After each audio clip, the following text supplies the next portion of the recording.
The heroes of Hanukkah are the Ebenezer Scrooge of the Christmas story. These Hasmonean kings, which were the descendants of the Maccabees, mostly of the Sadducean sect, created the Sanhedrin, and mostly it was Sadducees that voted to have Christ convicted. Now, they would only vote like this during the pilgrim feasts, so 3 times a year would the Sanhedrin meet, 2 from every province, 2 from Jerusalem, split between the Pharisees and the Sadducees. Now, this is great cultural context, and we're going to build into these two sects, the Pharisees and the Sadducees, on this series, this road to Bethlehem.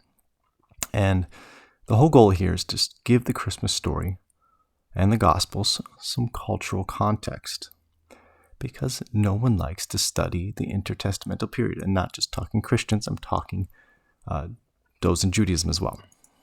And the goal here is not to have a battle between Hanukkah and Christmas and say which one is better. So I get it. Christmas is about the Messiah, and Hanukkah, what is it about? They've made it about lights lasting longer. It's like saying your cell phone battery lasted for 8 days without charging it. It's a bit of a contrast, right? I get why Hanukkah can be looked down by Christians, but there's so much rich history here, and there's some actual historical miracles that we'll look at, not made up ones like the lights and the oil lasting longer than they did, which they admit that they made up in the medieval period. But we do want to look at Christ just being a Jewish guy, the apostles being Jewish guys, every writer of the Bible, being Hebrew. And yes, we do want to look at the good and the bad and the ugly of the Hanukkah story and what happened before and what happened after. Today we'll run through 2 parts, and then we'll look at the Maccabean revolts and what happened thereafter. But both these symbols here, the menorah and the Christmas tree, are pictures of the tree of life. And both in Judaism and Christianity, we are waiting for that high priest, that Mashiach, the Messiah, whatever you want to call him, because he is our only access to this tree of life, returning to the Garden of Eden. The temple, we'll talk about the temple today and how Ptolemy IV wanted to go into the temple. The reason he couldn't go in, the reason only the high priest can go in, and we're still waiting for that perfect high priest, is it's all a picture of the garden, entering the garden. We were barred from the garden. We're trying to get back there so we can have fellowship with God and access to eternal life. So both these symbols can have good meaning here. Yeah, you can point to paganism. People are like, the Hanukkah is evil. The Christmas tree is evil. It's all why you're doing this during these holidays. Whatever you celebrate. We do the menorah in our house. I don't look down on people for doing the Christmas tree. But I do want you to have some more context and understanding of what you're celebrating during this winter celebration. So big goal here, looking at the Pharisees, looking at the Sadducees. Essenes don't really make it into the New Testament, but they do, and we'll look at that. They're interesting, at least, and we'll run across them in our history as well. But before we do all that, let's dive back in. So when you're reading your Bible, you get the minor prophets, Ezra, and then Nehemiah, and of course, looking at Esther as well. These are all happening during the Persian Empire, right? And then it kind of ends off between Malachi and Matthew. You have this New Testament page, but there's a good 300 years of history there that we need to explore, going from Babylon to Bethlehem to look at the birth of Christ. A little more build up there. So just jumping back in time, give you a little quick reminder, catch you up on that. The Syrian Empire took the northern kingdom, the 10 tribes, into captivity. That was around 720, 725. Then we had the southern kingdom, Judah, being taken, which is where we get Judea. When we're talking a lot about Judea, is mostly, the Jews come from Judah, which they just called the land of Judea. All right. And this is not new. It's like that first picture looks a lot like the second picture. Yeah, the empire, it's changing boundaries a little bit, It's changing names. It's changing its king, its ruler. This is happening. Hittites before them, and then even Nimrod going all the way back, to the Tower of Babel, and then Genesis 14. You'll read about a war. What are they doing in that war? They're reconquering, they're resubjugating the land of Canaan. And why Judea? It's just always coming up, and look at why that is. It's a great thoroughfare for commerce with the Mediterranean Sea, but also by land, trade routes to Egypt, the breadbasket of the ancient world. Right. Here's Persia. Boundaries again changing a little more, going east and west. You can see Greece over there in the green. In the east, in the west here, getting ready, conquer. So this all goes back to Nebuchadnezzar's dream, right? He has this statue. So it's all one statue, which I think is important to point out. What we're seeing here is it's the same kingdom. It's the enemy of God, essentially. It's the enemy of Israel. It's just changing names, changing leaders. Golden head, silver chest and arms, moving into Greece, the bronze, then the legs of iron, and then the mystery kingdom, right? The miry clay and the iron. It's future kingdom, or the current kingdom, if you will. Not here to get eschatology. Here to look at the past, look at the Testament period. That's not my forte. So, in part 1, part 2 here, we're going to look at mainly the Ptolemies here and the Seleucids. So after Alexander the Great dies, conquered the whole world, and the Diadochi are his successors, and they fought each other after. They fought for power, they fought for land, and the Ptolemies and the Seleucids just continued to fight each other. And guess what's right in the middle? Of course, Judea. So that's why we'll talk about them. The other guys are busy fighting a new foe, Rome, who was very busy fighting Carthage and Hannibal with his elephants and all that fun stuff. So they come into play a little bit, especially with the revolt, which we'll get into in part 3. So just some names we're going to hear. As I'm studying, I'm just loving this. John Hyrcanus, I want to write a song about him. He's amazing. And some of these I've written blogs and Alexandrinus in the past. You're probably familiar with him. He's a bad guy. But the more I study, I'm like, whoa, his wife is pretty cool. Pretty cool name, Alexandra. I'm married in Alexandria, so liking this history. And some of these names you recognize, some of these you don't. And it'll be fun. It'll be a fun little jaunt through history.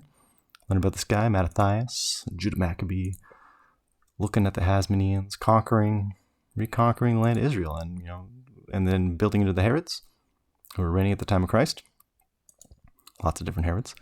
And then, look at this. Pretty much the same exact, reconquered almost the same land that David and his son Solomon had fleshed out. So that's pretty crazy. Think of how small Judea had become after the remnant returned to Persia.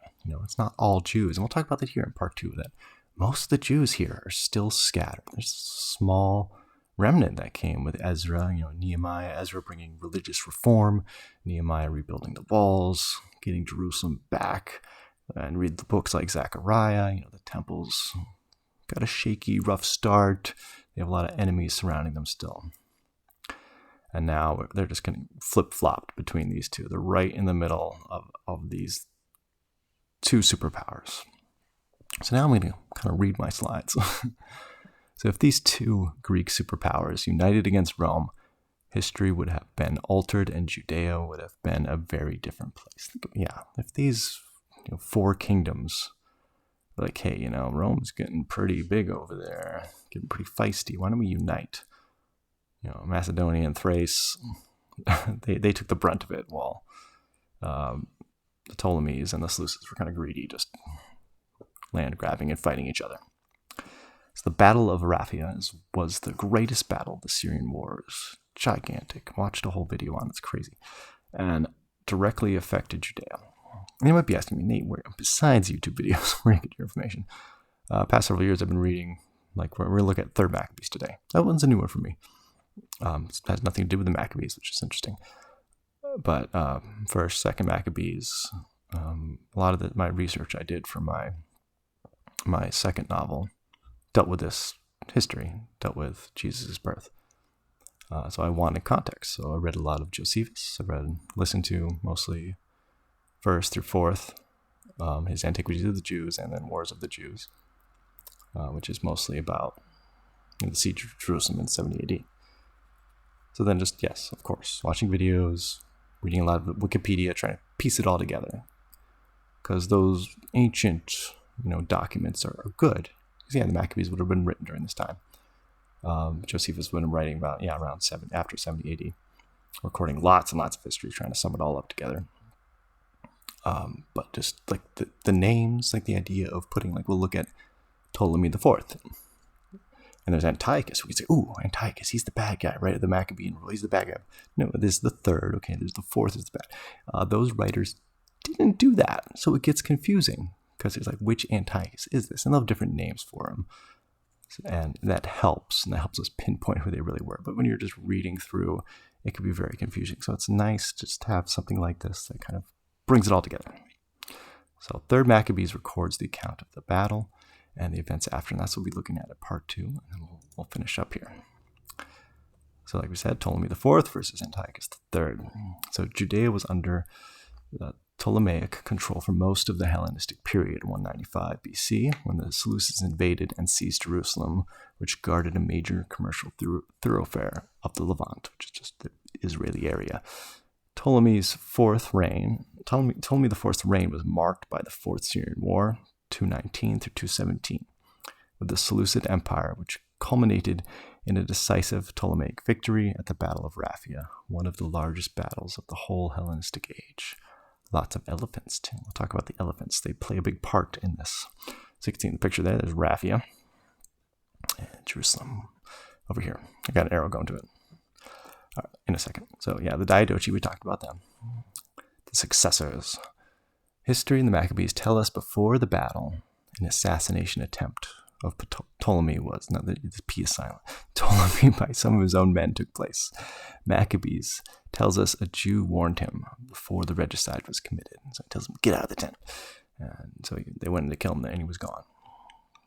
A couple of assassinations that come up later that are really interesting. So the Egyptians used camels, which frightened the Seleucid horses. This happened in earlier battles too, with Cyrus the Great and the Babylonians, using camels, which are much larger than horses. Horses get scared of them. The Seleucid army used the large Asian Indian elephants, but they were easy targets for the archers. And this is the only battle where we have African, from Egypt, and Asian elephants fighting against each other. Massive battle, crazy, lots of different animals being used and tactics. And like I said, the elephants are going to show up later if you've never read the 3rd book of Maccabees, heard this story before. So there's Jerusalem. So after this victory, Ptolemy goes around to many of the temples in this area, in this new area that he's reclaimed. It was under his control. Antiochus III just said he'd come down and say it was his. We're going to take a quick look, because I just found this very interesting. If you never studied the Ptolemies, the dynasty is how I described it, which I thought was hilarious. Another important point here is every king of Egypt is always a pharaoh. So even if we looked at like Xerxes of Persia, he would have been, since he had control of Egypt, his title would also be pharaoh, right? Just important to think about, especially if you're thinking about the king who ruled over Egypt when the Hebrews were enslaved, which is also a nice 300-year gap, which we don't have a lot of information for. 200, 300 years, a lot can happen in there. Think about our entire nation, in the United States, and our history. Just to gloss over that. So even for the Greeks, the line of Ptolemy quickly fell into evil lifestyles that made even the Macedonians of Alexandria question their reign. They were like, I don't know, that doesn't sit well what you guys are doing. The Egyptians, however, were kind of swayed by the Ptolemies' incest because many of the gods of Egypt had incestual relationships, such as Osiris marrying his sister Isis.